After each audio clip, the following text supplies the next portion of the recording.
चौक पाली। कथी खइले गछौरी से गेले पतराई अन्ना लगा में दै छियो एगो गेदाबाई सच बतिया कहै छियो पातर छौ देहिया तगो तै भी गेजेन त खइ भी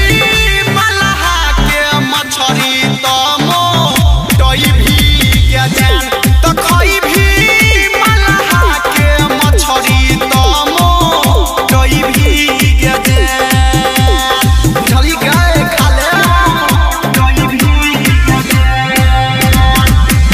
शोभित मुखिया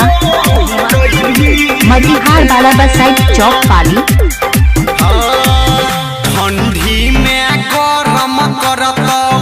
गरमी में शहरद करत सुन गे पतर की कैम धक धक गे तोहर पूरा करत पूरा देहिया तोहर गोरई तौगे तोर जवानी के भाव बढ़ जई तौगे जई भी ससुरवा जब सैया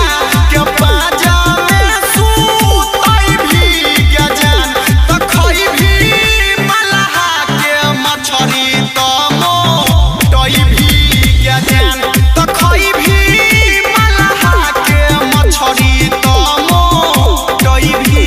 गजान बुझली गाय खाले टई भी डीजे शोभित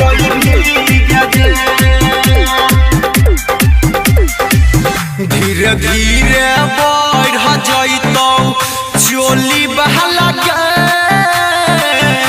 दुनु समान तब करतौ रोशन तोहर जवानी के छौरी ने मान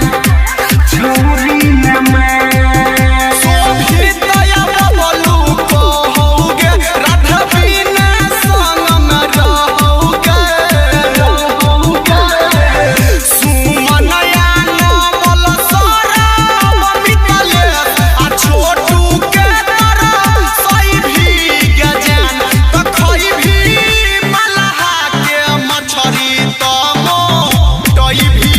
गजान त खई भी मलहा के मछरी तमो टई भी